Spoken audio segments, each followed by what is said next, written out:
Salute to all the real ones out there. It's your boy Mike coming at you again with another video. Yo, y'all like the content I've been dropping and direction that my channel is headed in? I need you to like, comment, subscribe, and share my videos with anybody else you think may benefit from them, alright? Now, today's topic, it's a little bit off the top of the head. I was coming from the gym today and I just thought to myself about how self-preservation is the first law of nature, alright?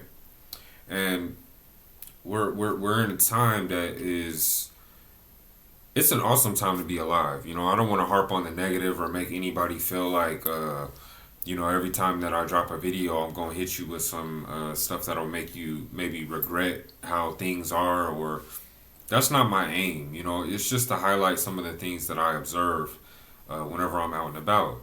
And of course, the people that are on my channel, I appreciate everybody who's been supporting me. But you guys can kind of see that the society is in a very interesting place. Like, I'm an 80s baby, going on 38 in a few weeks, and I just see that the world has changed in a lot of ways for the better, but at the same time, we already talked about the Kabbalion, which was one of my prior uploads. There's good and bad in everything in life, you know, and there's literally no way you can escape this fact. So I just feel like if you like we're in a time where everybody is kind of looking outwardly, you know. It's like a sickness almost to come across so many people who are like totally immersed in what's happening outside of themselves. But the first law of nature is self-preservation. So, you know, I just want to jump into it and just talk about how it's very important to take care of yourself first and foremost before anything else on this earth. I mean, I get it. We all have different roles that we've been designated, right? So, like, let's say, for example, I have kids. I can't really put myself first in this case because my kids take precedence. You know, I'm going to prioritize their health and well-being above, let's say, my own. Or, you're in a relationship like I am, for example, married. It sounds selfish when you say that the first law of nature is self-preservation and that you need to take care of yourself first and foremost. But I'm going to talk about how actually no matter what your station is in life or what your relationship status is, you have to prioritize your own self. I mean, real talk, let's think about it. You're born alone in this world. You will die alone. Nothing's coming with you. You don't know when you're going to pass away neither. So every single day that you're actually alive and making moves how you see fit, you're getting closer to your inevitable death. So the way I look at it is, you need to take care of yourself first. How many times have we seen the friend who was very friendly, you know, always prioritized everyone being in a good mood over himself? And what was that person's big complaint in life? It's that whenever they needed help or whenever they wanted a shoulder to cry on, there was really no one that was able to do it as good as they could, right? Or take the woman who's in a relationship, but all she ever thinks about is the man, the man, the man, the man, the man.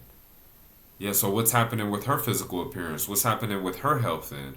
What's happening with her fashion sense?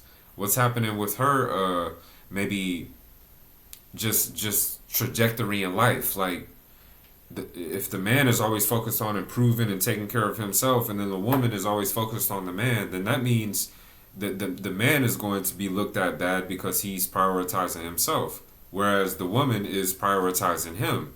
So that looks like an imbalanced relationship. So how is this supposed to work? Well, the woman needs to also prioritize herself, because that's the first relationship you establish on a deep level is with your own damn self. Yeah, I get it, your parents, your mom, what have you, but let's be honest. When you start thinking for yourself and creating your own way of living your life, nobody can really look behind your eyes or be inside of your head to figure out what's really going on, how your brain ticks. Only you know that. You know what I'm saying? Only you have a little voice that's talking in your ear. I have a voice that's talking in my ear too, but it's mine. It's not his or hers, right? So you got to take care of yourself first above everything else, man. Like don't be fooled by society or all these other things that are kind of force fed down your throat whenever you're coming of age. You know, like mentally, for example. This is one way that you can take care of yourself first. Like think about it. I'm reading a book right now that's called Deep Work, all right, from Newport. And the premise of the book is basically highlighting how people who have achieved monumental things in their field, they had some type of system that allowed them to remove all distractions so that they could actually get into a workflow that became so deep and intense that their higher cognitive function was able to come to the forefront. This can only happen whenever you're able to systematically push away anything that will take away your focus, right? So it was talking about how Carl Jung, very, very famous man who kind of has work along the same line as Sigmund Freud. He's like a psychoanalyst. I also want to say he was like a psychologist. You see what I mean? And long ago, he basically had a system wherever he would like publish some of his greatest works, but he would go to a secluded area where nobody knew where he was, and he would make himself intentionally unavailable from the public or even patients, where he would now have time in total solitude to immerse his mind to the deepest level it can go so that he could create works that honestly made him a household name. You know, there's other countless examples of people who have some type of way of avoiding being distracted. You know what I mean? And that's like almost impossible in today's world unless you're thinking of it and coming up with ways that will help you along your path. Like for example, the smartphone. It's almost impossible to function nowadays if you don't have a phone. But you can have some type of method where you put on your timer for 45 minutes and you say, I'm going to read and I'm not going to stop until this 45-minute timer goes off. You see what I mean? There's things like this that you can do to get around all of the distractions from social media, emails, all this other stuff, right? But I feel like one of the first pillars, you know, mentally, you need to take care of yourself and make sure that you're aware of what's happening in your own brain. You know, some people recommend meditation. I'm one of the big advocates of reading because I feel like reading, it eliminates screen time and you're going to gain so many other soft skills just from picking up a book. I mean, literally, it's a lost art form. Most people today are looking at a Kindle at the very least, like when it comes to if they're reading at all. So you know, this is something that I do to enhance my mental capability and also give my brain some exercise. You know, how many times have I been reading, come across a word that I don't see on the regular, don't know what it means off the top of my head, and then I define it and actually write it down. And now when I hear the word, I have a flashback to the notes I took. These are things that help me mentally advance, right? Hence, taking care of myself. Physically, all right, we already know, like, people always say stuff like, don't judge a book by its cover. But also recognize that we have something called the halo effect. And I've talked about this in previous other videos, but the long story short is the halo effect is the fact that if you're an attractive person, people are more often than not going to give you the benefit of the doubt because they attribute your physical beauty to good character traits. So if I see, let's say, a criminal, split screen, one criminal did the same crime as a criminal over here that's attractive, chances are that people will have a different outlook for the attractive one. The ugly one or unattractive person who committed the same crime might even get a harsher sentence just because we naturally are disarmed by physical beauty. You know, that's one of the Machiavellian maxims. So the way I look at it is everybody knows that looks are somewhat subjective. I think across the board, certain names can come up, and most people will agree that that individual is attractive. But everybody has their own, let's say, range that they can reach if they're willing to do self improvement. So my thinking is, yeah, to some women I might be real attractive. To some women I might not be their type at all. To some guys I might be a threat because they look at me and go, oh shit, he's coming in. And then other guys might be like, man, that nigga lame as hell. Like, who knows? But at the end of the day, the way I look at it is, if I exercise, dress, let's say nicely, always have a clean, matching outfit on, right?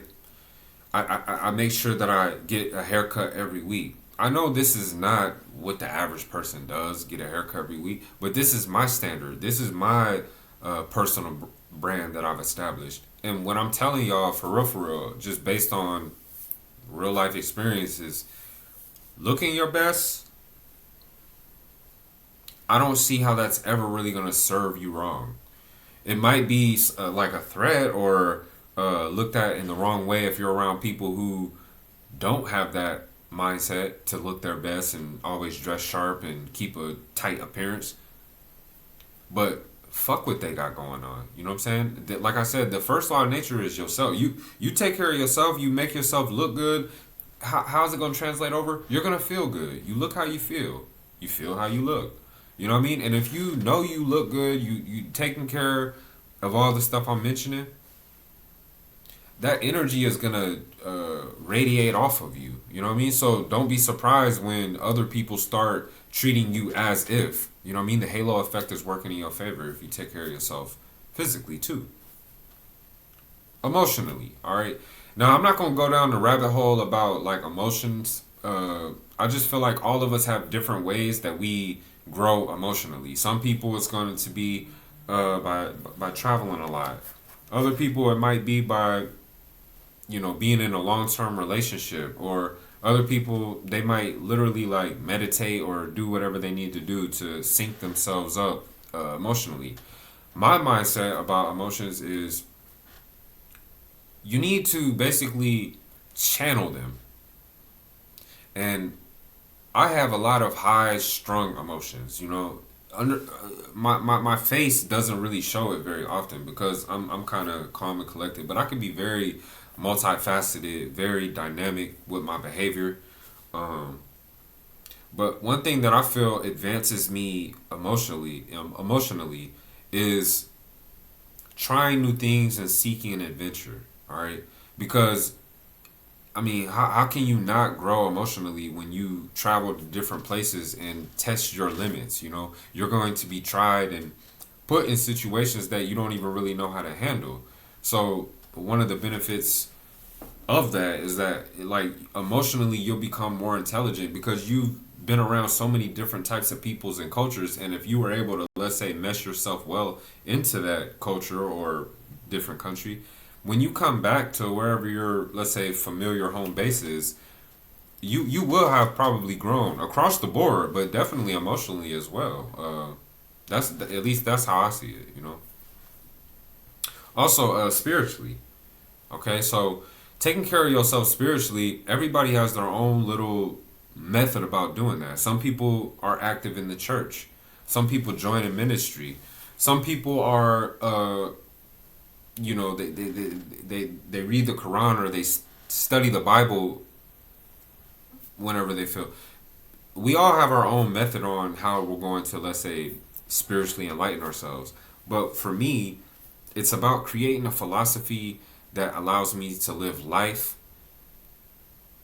where I don't have regrets. Of course, I was raised well. I'm not over here trying to, be a criminal or anything of this nature. I'm not going around hurting people intentionally and, stuff like that. So, by and large, I would say spiritually, I just understand that everything is connected. I look at universal laws, and I also create a philosophy for myself that has to do with certain mantras. Like, for example, it's not what you do, it's how you do it. No matter what you do on this earth, somebody's done it before. There's nothing new under the sun. Nas even said that. Nothing new under the sun. It's not what you do, it's how it's done. I totally agree with this because you can throw your own personal twist on whatever it is in life and probably see some pretty significant results, right? So spiritually, you can advance just by having a philosophy that works for you. Not every single thing is supposed to be cookie cutter and all humans fit in it. You're supposed to take the meat and spit out the bones. So I don't knock religion, but I don't need to be a person who's heavy in the church. I could still carry myself as a well producing and well meaning member of society, without having the title of whatever religious group. You know what I mean? So when you look your best, feel your best, and you take care of yourself, you adhere to the first law of nature, which is self preservation. You keep yourself in the best shape, look, style, however you want to put it, and you're constantly trying to figure out how you can make yourself a better version, right? This is evolution, and I feel like it will help you across the board in many different aspects in your relationship. Regardless of what happens, if you're taking care of yourself and you're keeping yourself to the highest level you can be, it really does that almost gives you a security from the decisions of a partner because you're taking care of yourself. That's the most important relationship that you ever gonna have. So if your partner one day decides, hey, I'm gonna leave, well, you've been still working out, keeping yourself in shape, reading, learning, growing. So now that you're, let's say, to your own devices, are you really going to be in a worse position? Is it going to be hard to, let's say, if you decide, oh, I want to find another relationship? You've been doing the work the whole time. You didn't do like most people in a relationship who just fall off and think that everything's all good and that they can go on easy mode.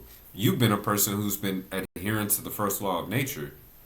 So you're always going to be a person who's a catch. You're always going to be on point. You look good, you feel good, that radiates off, and whatever woman or, I'm talking to young men on this channel, the next woman you slide down on and actually are interested to talk to her, if at all, what reason would she have to disagree with, let's say, pursuing something further with you when you're that type of man in a world where everybody else is distracted and leading lives that are honestly kind of given to them via propaganda and society, right? With friends, first law of nature is self-preservation. You keeping yourself on point. Like all people right about now have hundreds of numbers in their phone, but you belong to the one camp where your friend scrolls down the list of contacts that they have, and they know that when they call you, it's going to be a high frequency conversation. They know that it's going to be on the up and up, a positive spin. So even if they have drama going on in their life, they're going to feel good to call you and talk because they see you're a person who's leading your life with the understanding that the first law of nature is self-preservation. So when you chop it up with them, your advice and everything is going to hit so much harder because you're living what you talk about. You're adhering to certain principles that have been around for ages, and you're getting good results in your life because of that. So that makes friends actually appreciate you more than just being another person who maybe is calling and having some nonsense to talk about, or maybe you have a whole bunch of problems too. Who the hell wants to call somebody that they know has mad problems and always needs some assistance, right? Focus all your attention on yourself, and trust me, you won't even really be in all these negative predicaments. All right, professional and business. You look your best, feel your best. As I've been saying, is this going to translate over well whenever you are at work? I pretty much could guarantee that it will. And your reputation will probably precede you because if you are adhering to the first law of nature, by default, you're going to seem like you have a very high standard compared to the average person. So this is giving you a competitive edge over everybody else. And all you're doing is just taking care of yourself. You know what I mean? If you're a person like me, when you go to work, whatever outfit or uniform you wear, oh yeah, it's going to be clean. It's going to be pressed. It's going to I'll probably get it tailored because hey, I'm gonna be wearing this like every single day. Why not do something that would give me the most best aesthetic look within this outfit. Most people walking around with baggy ass pants and looking all stupid at work. Like, do I have to belong to that camp? No, because I understand that the first law of nature is self preservation. If I take care of myself, everything else will follow suit. So, yeah, how is that going to do you bad? Business. You over here wanting to start a company or do something with investing with a friend of yours who you know is handling his money well. He's probably gonna trust you a lot more when he sees that you embody what you talk about. First law of nature is self preservation. Then that means I have my money ready already. That means I'm reading, I'm growing, I'm learning, I'm taking care of my own self. I understand it's my responsibility. I'm not pointing the finger outward and talking about how I was raised as an excuse as to why I'm in a certain situation. I can always grow. I can always learn. But it comes with taking responsibility. First law of nature is self-preservation. Inspire others. Now think about it. How often have you been out in the world and it seems like so many people are just drones? Following social media, following whatever the new trend is, all about, uploading something with the intent to go viral.